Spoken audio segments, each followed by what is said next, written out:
पेटी लेकर आती है। मम्मी, इस पेटी में क्या रखोगी? डार्लिंग, इस पेटी में अपनी बालकनी में सजे हुए फूलों के गमले रखूंगी, ताकि जहाँ हम शिफ्ट कर रहे हैं उस घर की बालकनी को मैं अपने फेवरेट फ्लावर से सजा सकूं। मम्मी, मैं भी आपकी हेल्प करती हूँ। तभी मालिनी और कीर्ति बालकनी के सभी पौधों को पेटी में भरने लगती हैं। रामू, रामू, जी मालकिन, बोलिए। रामू, मेरी बालकनी में लगे झूले को उतार दो और इसे नीचे गैराज में ले जाकर रख दो। जब आज शाम को सारा सामान लोड हो रहा होगा तो इसे भी गाड़ी में लोड कर देना। जी मालकिन। रामू बालकनी में टंगे झूले को खोलता है और झूले को नीचे गैराज में ले जाकर रख देता है। वहीं मालिनी अपनी खाली और सूनी बालकनी को देखकर, मेरी ब्यूटीफुल बालकनी कितनी सूनी सूनी लग रही है, पर कोई बात नहीं, सिर्फ 2 महीने की बात है। घर और मेरी बालकनी के रिनोवेशन के बाद मेरी बालकनी और सुंदर हो जाएगी। इस तरह मालिनी बालकनी का सारा सामान शिफ्टिंग के लिए पैक कर देती है और फिर घर के दूसरे सामान भी शिफ्टिंग के लिए पैक करने लगती है। ऐसे ही शाम हो जाती है। मालिनी, सारा सामान पैक हो गया है ना? कुछ छूटा तो नहीं? मैंने अपनी बालकनी का तो सारा सामान ले लिया है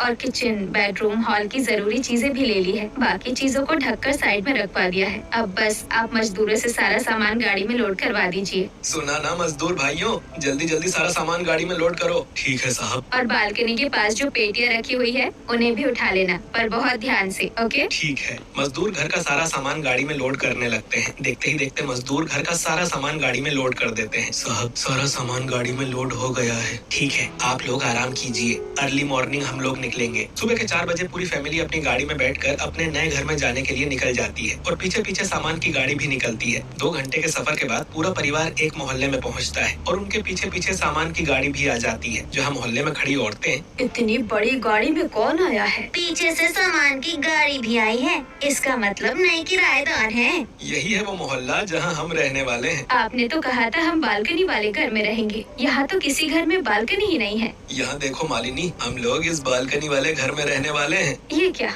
मोहल्ले में सिर्फ हम जिस घर में रहने वाले हैं उसी में बालकनी है, दूसरों के घरों में बालकनी क्यों नहीं है? ये मोहल्ला मेरे दोस्त का है। यहाँ पर कम किराए में लोगों को घर देने के लिए मेरे दोस्त ने किसी भी घर में बालकनी नहीं बनवाई, पर इस मकान में मेरा दोस्त अपने परिवार के साथ रहता था, तो उसने अपने मकान में बालकनी बनवाई थी। अभी कहाँ है आपके दोस्त? पापा के दोस्त पिछले 2 साल से अमेरिका में रहने लगे हैं। जब उन्हें पता चला कि हम अपने घर में रिनोवेशन करवा रहे हैं और टेम्पररी कोई जगह ढूंढ रहे हैं, तो उन्होंने मोहल्ले की सेक्रेटरी से पापा को अपने घर की चाबियां दिलवा दी। साहब, हम घर के सामान रखना शुरू करें? हाँ, आप लोग अपना काम शुरू कीजिए। राहुल, कीर्ति, सारा सामान सही से सजा लो। जिसके बाद मजदूर घर में सामान शिफ्ट करने लगते हैं। जहाँ मालिनी अपनी बालकनी में आ जाती है, जिसे देख पड़ोस की औरतें, लगता है बड़े अमीर लोग हैं, बालकनी वाले घर में रहने आए हैं। शहर में जो कारखाना है ना, ये उन्हीं के मालिक हैं। अरे, इनके बड़े बेटे की शादी हुई थी ना, उस खुशी में इन्होंने कारखाने में सब मजदूरों को मिठाई बांटी थी, लेकिन